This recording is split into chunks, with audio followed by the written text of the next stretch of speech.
jamais rien eu d'amusant chez les Témon. Ils contrôlent tout ce qui est électronique grâce à son réseau de câbles noirs. Non, c'est incroyable. Quel est cet homme qui fait cette vidéo? Oui, hein. Certains de vous ont dû être choqués de me voir comme ça, sans barbe, sans rien du tout en fait. C'est horrible. Bah, ce n'est pas le sujet principal de la vidéo, je vous le rassure. Mais c'est vrai, ça fait bizarre. Après avoir critiqué la première partie de l'anime, et surtout c'est important pour le spectateur neutre, la première partie de l'anime nous parlait de l'arc Devimon. Ah oui. Et bien aujourd'hui, dans cette suite de critiques, entamons la deuxième partie de l'anime sur Digimon. C'est parti!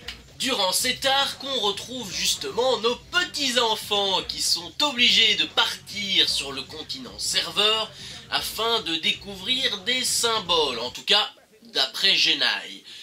Par contre, dire qu'il faut être très fort pour vaincre Devimon, ça me fait doucement rigoler. Non, vraiment, c'est une très bonne blague, Genai. Je ne savais pas que tu étais un comique à ce point-là. On peut en discuter si tu veux.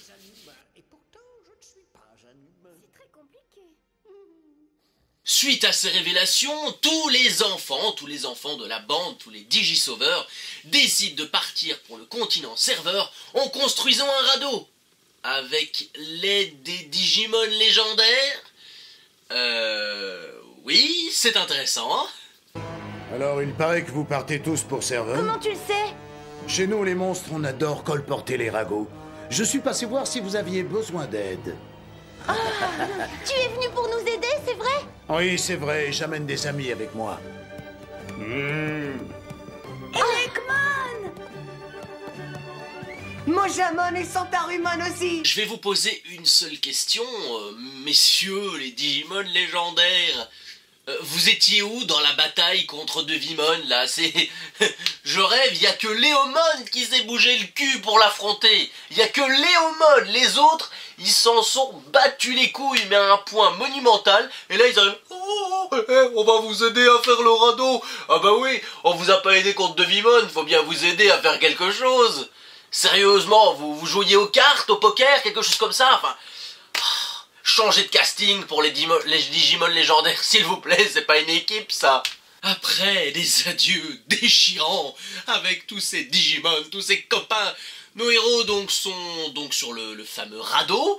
Ils sont en pleine mer et ils se font avaler par une énorme baleine du nom de Wamon. Oh mince, je ne l'avais pas vu venir. Et vous savez c'est quoi la meilleure? Eh bien en fait, à l'intérieur de Wamon, dans son estomac, il y avait une roue noire.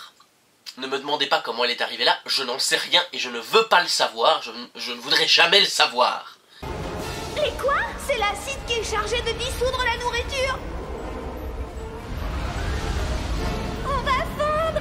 Ne vous laissez surtout pas toucher. Il faut partir d'ici avant de lui donner un énorme ulcère. Oui, regardez là-haut! Mais c'est une roue noire.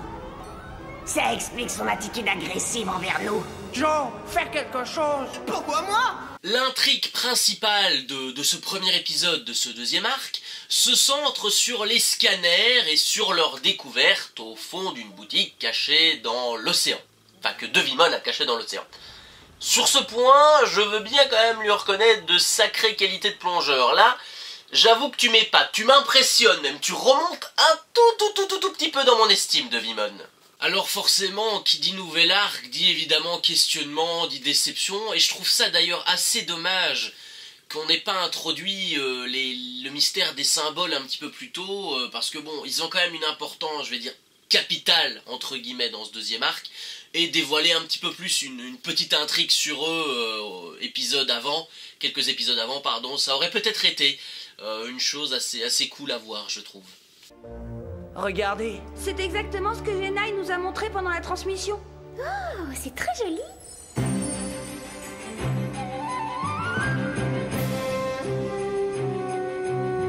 N'oubliez pas ce que Genai nous a dit. Les symboles sont répandus à travers le continent serveur. L'un des grands événements de ce deuxième arc est la découverte d'un tout nouveau méchant, le fameux Etemon. Bon, Très sincèrement, je trouve que ce singe a du style. Déjà, il a une personnalité qui est vraiment très intéressante, avec un petit côté charismatique, mais surtout, il est très très malin. Et encore pire, il arrive à anticiper les événements qui pourraient se produire à l'avenir. Donc il ne voyage pas dans le temps, mais grâce à un réseau, il anticipe les événements, ce qui le rend encore plus redoutable, je trouve. J'espère que vous avez compris. Lors de la toute première aventure sur le continent serveur, eh bien, les Pagumon travaillaient en fait pour le grand Etemon. Et oui, Etemon était déjà au courant que les enfants allaient arriver grâce à son fameux réseau de câbles noirs. Ah, le fameux réseau d'Etemon. Mais pourquoi vous vous en prenez à moi? Parce que t'es digivolvé. T'as rien vu du tout. Tu es aussi nul que tes amis. Mais qu'est-ce que vous faites ici? Des Gazimon. Le Gazimon, sur l'échelle de la méchanceté de 1 à 10, atteint le 12. La première rencontre avec Etemon est d'ailleurs très très impressionnante. Et sans vouloir idolâtrer le personnage, je trouve que le réseau de câbles noirs de ce petit singe, c'est une arme redoutable, les gars. C'est clairement une arme redoutable, bordel. Désolé, je suis un peu malade, je crois que ça s'entend. Le personnage est en règle générale très serein, ayant une confiance aveugle en ses sbires. C'est un petit singe qui utilise son côté malicieux et stratège à la perfection, sincèrement.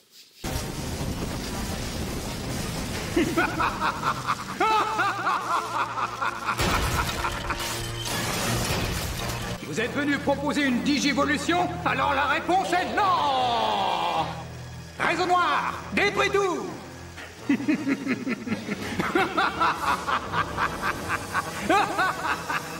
Il se passe des choses que je ne comprends pas du tout. Et alors on continue!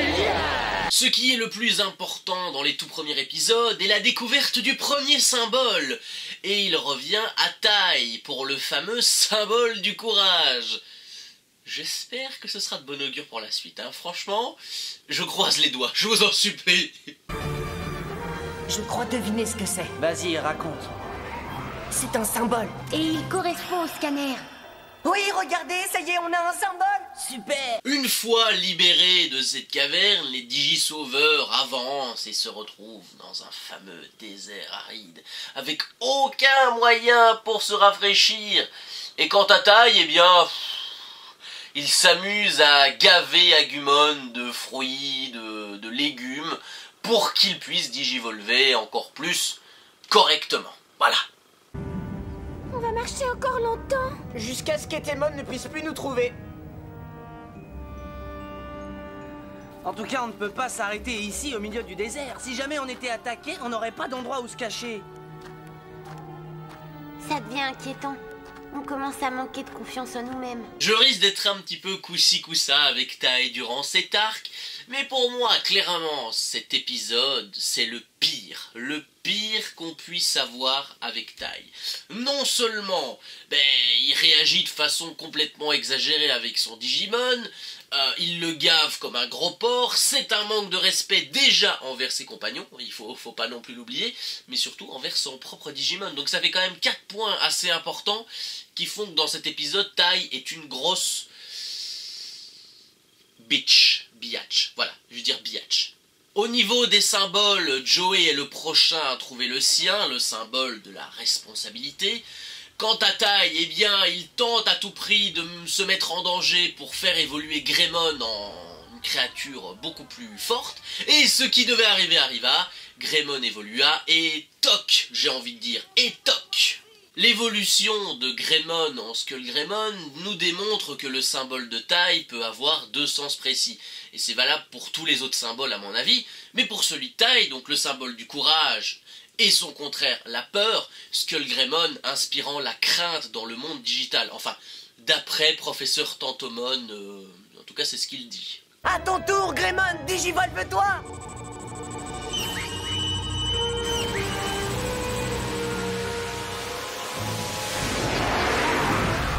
Oh non, pas ça, dites-moi que je rêve. Tu sais comment il s'appelle? Oui, Skull Greymon. Rien que ça lui fait trembler les autres Digimon. Le plus important, parce que on a beau lancer des pierres sur ce personnage, mais cette aventure aura donné une leçon, une belle morale à notre jeune garçon, qui veut tout simplement qu'être porteur d'un symbole, ça se mérite. Ce n'est pas quelque chose qu'on peut avoir comme ça en claquant des doigts. C'est pas comme une canette que tu vas chercher dans ton frigo. C'est quelque chose de fort, d'incroyable. Être porteur d'un symbole, c'est magique, donc il faut en être digne. Voilà.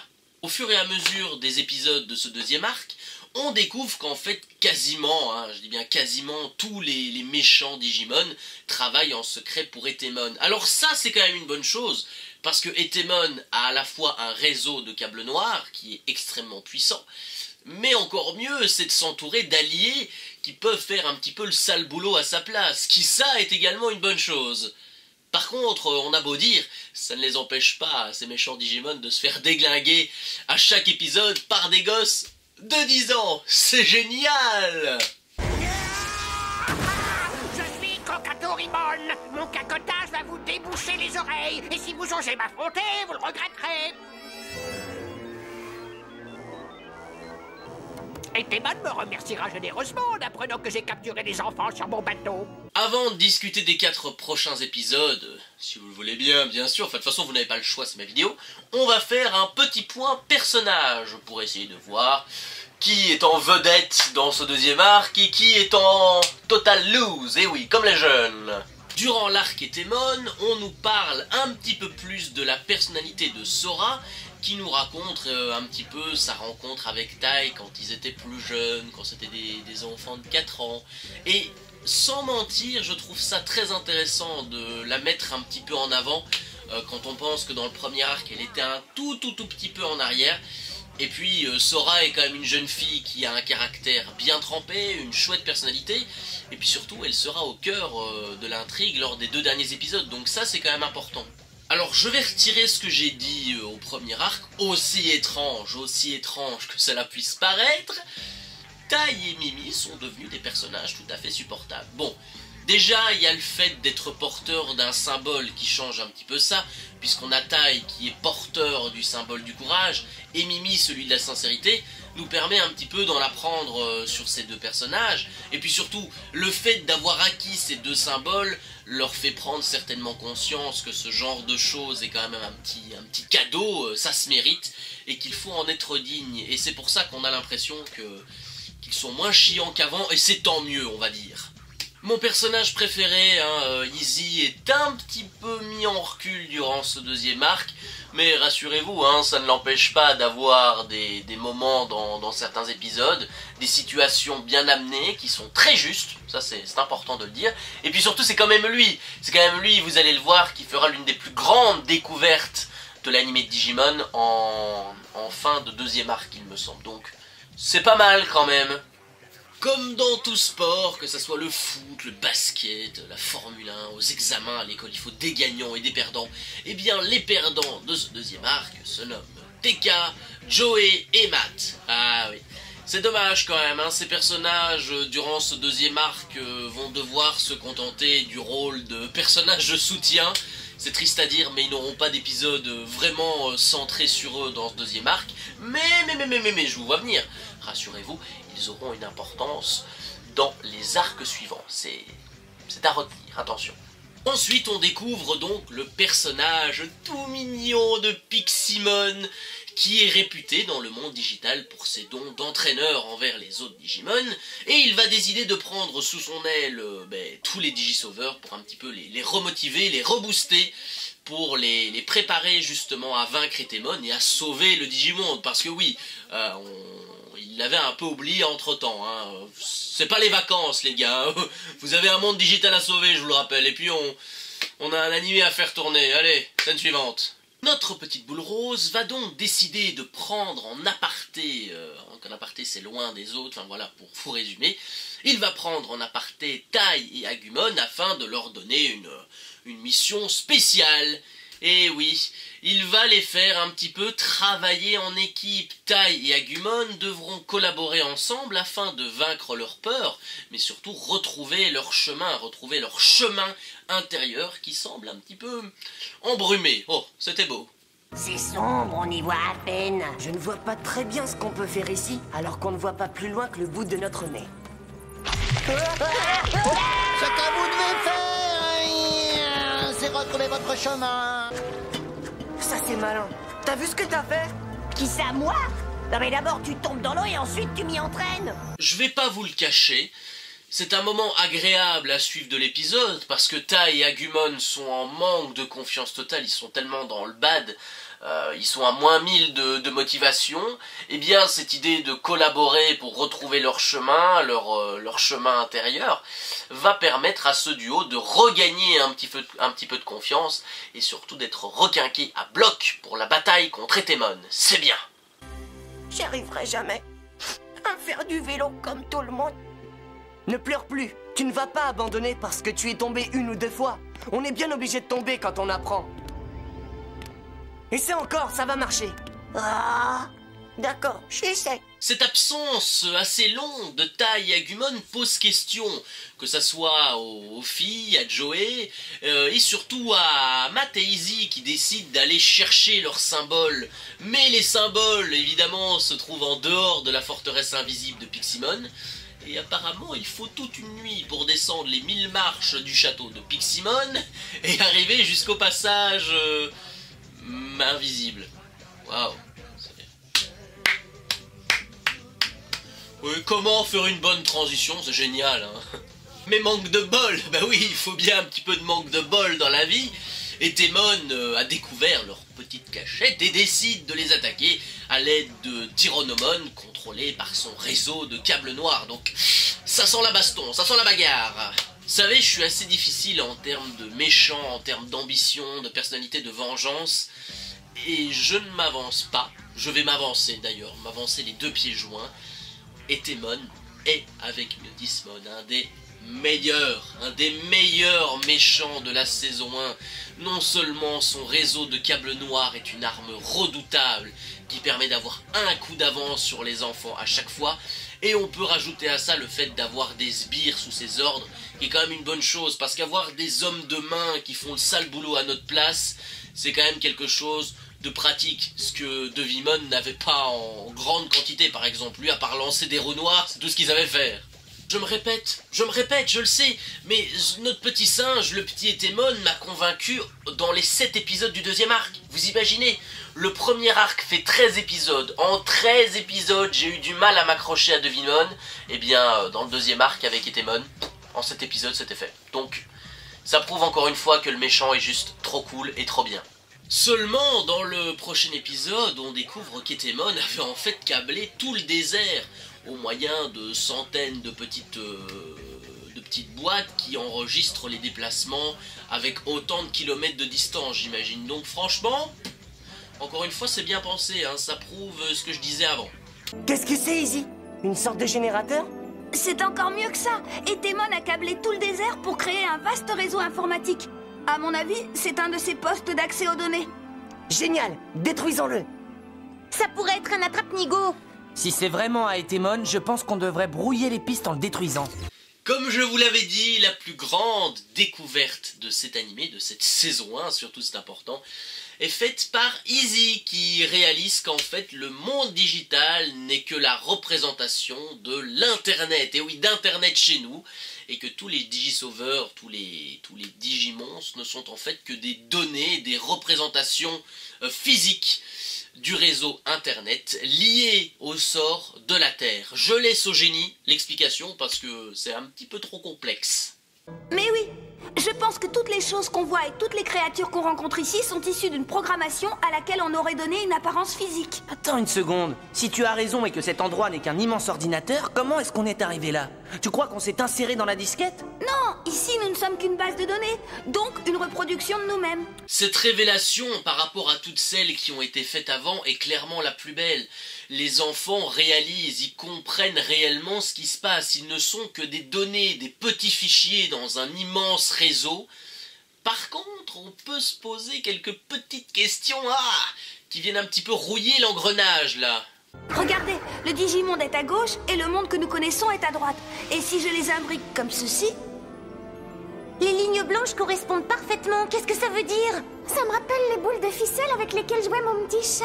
C'est le réseau digital mondial. À travers ces lignes, tous les ordinateurs sur Terre sont connectés les uns aux autres. Et le Digimonde est la représentation physique des données qu'ils traversent. Si on réfléchit 2 minutes, je dis bien si on réfléchit, on peut enlever à ça tout ce qui était lié à faim, soif, envie de dormir, enfin tout ça c'est erroné, error 404, not found, hein, comme on dit.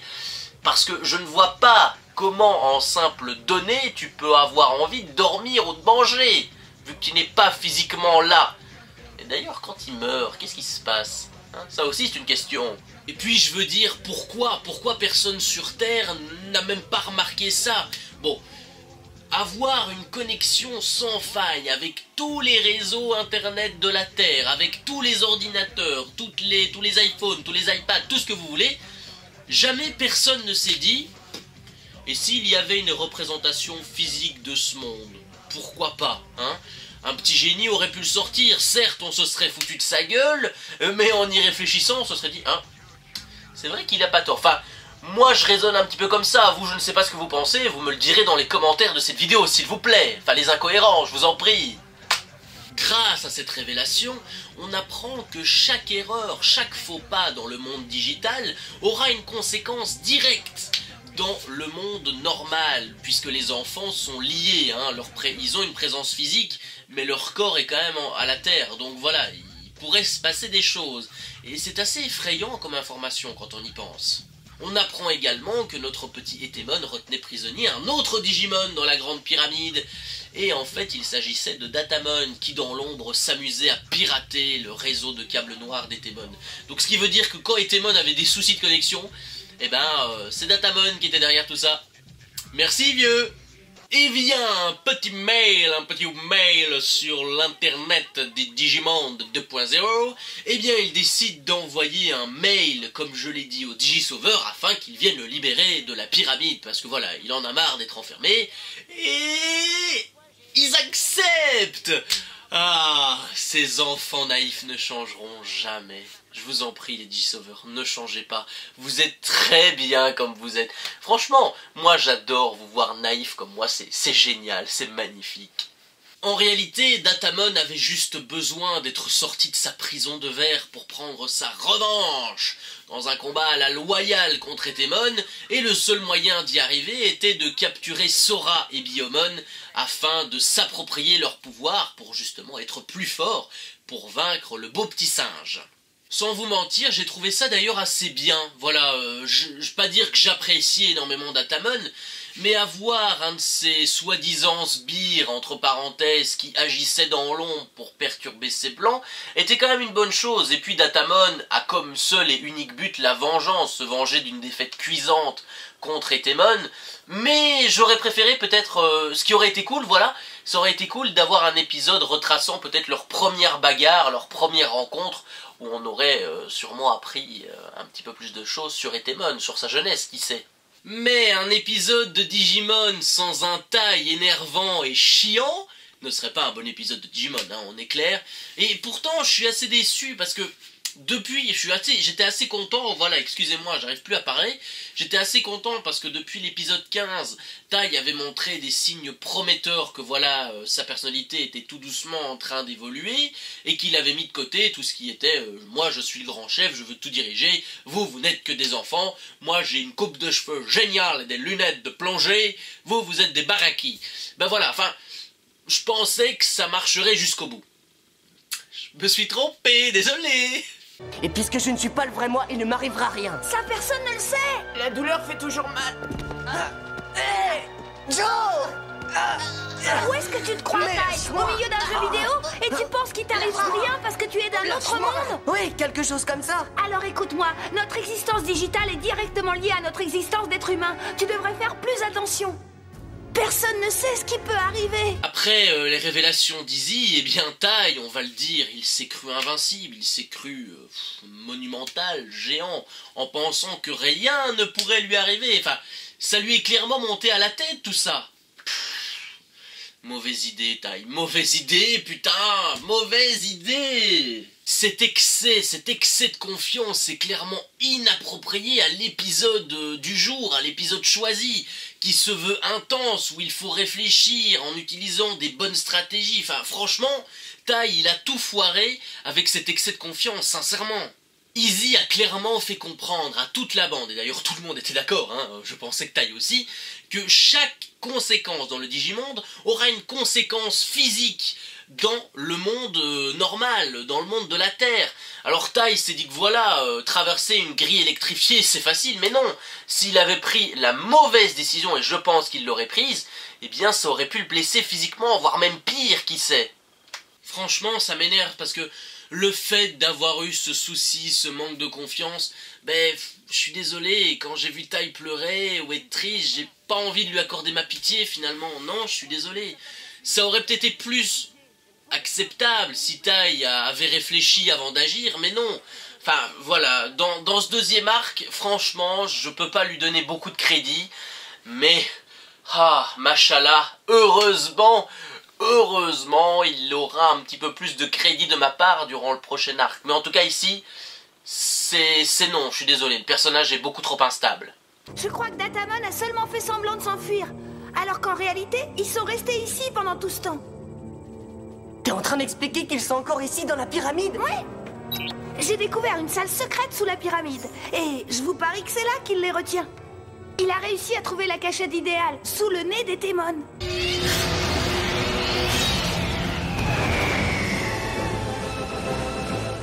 Allez, Garurumon, on y va! Avec tout ça, avec toutes ces émotions, nous sommes enfin arrivés à la bataille finale de ce deuxième arc. La bataille finale contre Etemon, qui était quand même assez plaisant, puisque on a plusieurs parties bien distinctes. On a tout d'abord la bataille entre Joey, Matt et Mimi contre Etemon, qui avait pour seul et unique but la diversion. C'était bien pensé. On a une autre bataille au cœur de la pyramide où Tai et Izzy décident d'aller délivrer Sora. Et pendant ce temps-là, eh bien, Kabuterimon et Greymon sont obligés de se farcir Etemon pour un petit peu aider Tai et Izzy à aller chercher Sora. Donc franchement, ce duel final était quand même très plaisant. Il y avait de l'action, c'était intense. Ce qui manquait un petit peu au premier arc. Enfin voilà, heureusement, ça s'est repris et franchement, c'était cool. Si vous ne me conduisez pas, Datamon, je vais me mettre vraiment en colère. Va chercher Sora. Tantomon, digivolve-toi. Tantomon, digivolve-toi en Kabuterimon. Sora est donc saine et sauve dans cette bataille finale, mais ça n'est pas fini pour autant, eh bien non, puisque Datamon n'a pas renoncé, il décide d'ouvrir le cœur du réseau pour y emmener avec lui Etemon dans la tombe, en lui faisant clairement comprendre qu'il ne mérite pas sa place dans le monde digital et qu'il ne mérite pas d'y vivre, tout simplement. Le plancher. Lâche-moi. Si jamais je tombe dans la faute, tu tombes avec moi. Comme eux, regarde. Je te le répète pour la dernière fois, lâche-moi ou je vais t'ouvrir comme une boîte de petits pois. Ce que tu vois là, ce sont des virus informatiques que j'ai jetés dans le réseau. Ils vont continuer à se répandre et à absorber toute l'énergie obscure de notre cosmos, y compris la tienne, gros balourd.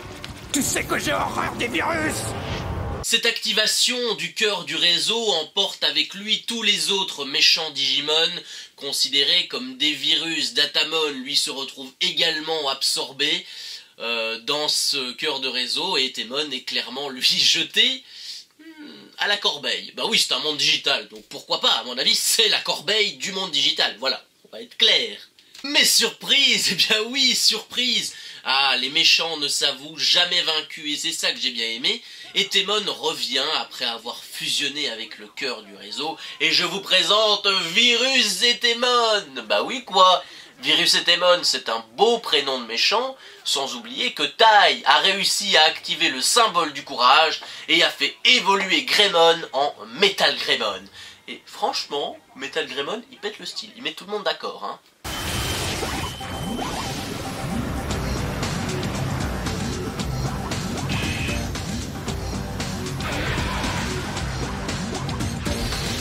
Greymon, digivolve-toi en Metal Greymon.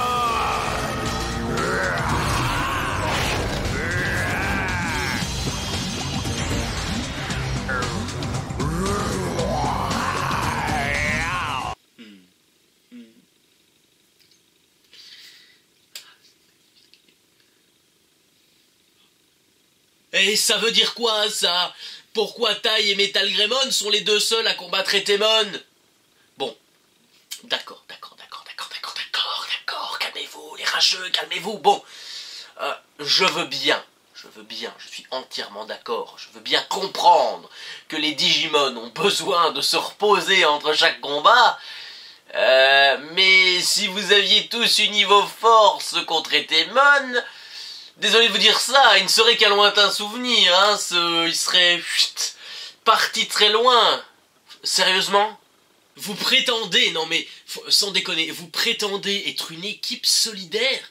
Non mais, c'est du foutage de gueule, quoi. Ça, c'est du foutage de gueule. Je suis désolé. Si vous aviez eu les couilles, les cojones d'aller avec vos Digimon, vous auriez tué Virus Etemon. Alors que là, c'est quand même Tai qui risque ses fesses, qui risque sa peau pour vous sauver la vie dans le monde digital. Mais quelle bande d'égoïstes. Franchement, c'est incroyable. Moi, je me cache, je critique plus ce genre d'émission, ça m'énerve. Excusez-moi, d'accord, Kevin du 73. Rassieds-toi, j'ai compris. Les rageux gagnent toujours, enfin voilà. Excusez-moi pour ce petit excès de colère, évidemment.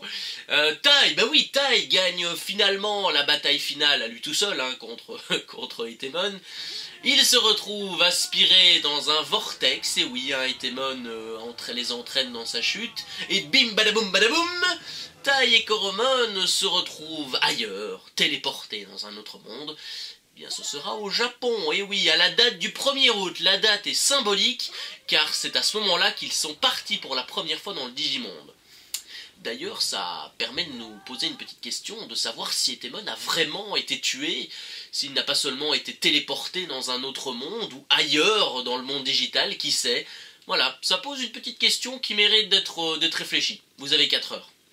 On est le 1er août, c'est la date de notre arrivée dans le Digimonde. On est remonté dans le temps? Oui, c'est le jour où ces petits appareils numériques sont tombés dans nos mains, et où tout a commencé. Dans cet épisode un petit peu particulier, on fait vite fait la connaissance de Kari, la fameuse petite sœur de Tai, qui d'après ses dires aurait été dans le Digimonde. Non, tu te rassois, d'accord, arrête tes conneries. Tu l'as juste vu sortir de l'ordi dans un œuf et tu as juste vu Greymon. Donc arrête tes conneries, c'est une petite référence au film qui était bien placée. Bien qu'il n'ait pas une importance capitale dans la suite, j'apprécie beaucoup l'épisode puisqu'il fait parfaitement la transition entre l'arc Etemon et l'arc Myotismon, et surtout ça nous permet un petit peu de découvrir l'environnement familial de Tai, ce qu'on n'a pas encore vraiment eu l'occasion de voir depuis le début de l'histoire, il faut le dire. Cette fois c'est clair, je suis le seul à être rentré. Tous les autres sont restés prisonniers là-bas. Si seulement Izzy était ici, il saurait faire fonctionner ce Digivice. Ça me permettrait de les rejoindre pour les aider. Il doit bien y avoir un moyen de retourner dans cette autre dimension. Mais encore une fois, surprise, motherfucker, suite à l'appel surprise de sa maman, hein, qui dit que voilà, il y a des soucis sur la route, on a bel et bien la confirmation que les deux mondes sont liés, et que l'apparition brève mais successive de plusieurs méchants Digimon sur la Terre, eh bien, nous fait comprendre que la Terre et le Digimonde sont en danger, et qu'il va falloir un petit peu se bouger pour sauver tout ça. Laisse-moi écouter. On rentrera plus tard que prévu. La météo a annoncé un orage très violent. Et la circulation sera forcément très mauvaise pour revenir en ville. Oh, tes grands-parents veulent que tu viennes les voir avec Tai quand tu iras mieux. Kari, tu es toujours là? Kari, tu m'entends, ma chérie? Maman? Quoi, c'est toi, Tai? Pourquoi tu fais cette tête? Je viens de comprendre. La Terre est autant en danger que le Digimonde. Au bout du compte, après avoir pris plusieurs éléments en compte, hein, l'appel d'Izzy, le Digivice qui ne fonctionne pas, l'apparition des Digimon, Tai et Agumon décident de repartir dans le Digimonde via un vortex, un passage interdimensionnel, et une fois revenus dans le Digimonde, eh bien, ils ont comme objectif prioritaire de retrouver leurs amis et de sauver la Terre d'un destin funeste. Ah! C'est quand même incroyable. Pourquoi la Terre est toujours au centre des problèmes dans n'importe quel animé? Non mais franchement, hein, à la longue, c'est chiant. Mais ça inaugure de très très belles choses pour la suite, c'est moi qui vous le dis. Nous voilà de retour, Agumon. Il va falloir mettre au point un plan. D'abord, il faut retrouver nos amis, et ensuite, il faut tous vous renvoyer chez vous, sains et saufs. Pas avant d'avoir battu les méchants Digimon. Sinon, aucun de nos mondes ne sera en sécurité. D'une manière générale, l'arc Etemon est très bien réussi. On découvre un ennemi qui, au lieu d'utiliser une force brute, utilise divers stratagèmes qui sont tout aussi redoutables. Et franchement, ça a porté ses fruits durant les 7 épisodes. L'intrigue autour des symboles est très bien amenée durant toute l'histoire, enfin durant tout l'arc. Je trouve juste dommage, et ça c'est mon point de vue, je trouve juste dommage qu'on n'ait pas eu peut-être des épisodes un petit peu avant introduisant les symboles, ou même on aurait pu en parler dans l'arc de Vimon. Et il y a même encore un autre souci, c'est que parfois on a un petit peu l'impression que ce sont plus les symboles qui sauvent les Digisauveurs que leurs propres Digimon. Vous voyez ce que je veux dire? Enfin, c'est ça qui me déçoit un petit peu à ce niveau-là. Mais sinon, pas mal du tout. J'apprécie énormément, franchement c'est une bonne bouffée d'air, la découverte du personnage de Sora, et je reconnais qu'il y a une amélioration lente mais progressive du personnage de Tai, qui a encore beaucoup de progrès à faire avant de devenir un personnage vraiment appréciable et adorable, qu'on a envie d'aduler durant les futurs épisodes. On verra ça peut-être lors du 3e arc. On a un très chouette combat final, voire même trépidant avec notre beau Etemon, et qui en cet épisode nous démontre beaucoup plus de méchanceté, beaucoup plus de cruauté et de malice que avec de Vimon, où on avait quand même eu 13 épisodes pour faire la matière, mais malheureusement le 2e arc a plus tenu ses promesses que le premier, enfin de mon point de vue, le vôtre je ne sais pas. On se retrouvera donc pour la 3e partie qui sera assez longue, où il y aura 2 parties bien distinctes, si vous vous en souvenez bien, donc la partie dans le Digimonde et la bataille de Tokyo, où on parlera selon moi du meilleur méchant de la saison 1 de Digimon, le beau Mutismon. J'ai hâte de la critiquer avec vous. Bref, restez ouverts à la critique, n'hésite pas à t'abonner à la chaîne de la Minute en Vrac, à laisser ton petit commentaire, et on se retrouve très bientôt pour la prochaine critique qui portera encore sur un animé avec des cartes. Petit indice vocal en fin de vidéo. Allez, bon week-end, bonne semaine, à dans un mois. Salut! Merci à tous d'avoir regardé ce nouvel épisode d'MF+. Comme vous le savez, j'aime bien faire des petites notes en plus à chaque fin de vidéo. Tai est le grand perdant de ce 2e arc, beaucoup trop instable, avec une personnalité qui n'évolue pas vraiment. Heureusement, cela changera par la suite. Etemon en cet épisode arrive à prouver qu'il est malin, rusé, et surtout que son réseau de câbles noirs est une arme redoutable. Le fait également que Tai et Agumon se retrouvent téléportés au Japon à cause du vortex permet de se poser une seule et même question: est-ce que Etemon a véritablement été tué ou est-ce qu'il a juste été téléporté dans une autre dimension? A très bientôt et surtout n'hésitez pas à écouter l'indice vocal en fin de vidéo et on se retrouve dans un mois pour un nouvel MF+. Bye bye. Il y a bien longtemps, à l'époque des pyramides, les pharaons étaient passionnés par un jeu dont la puissance était terrible. Mais ce jeu des ombres se transforma en guerre, menaçant de détruire le monde entier.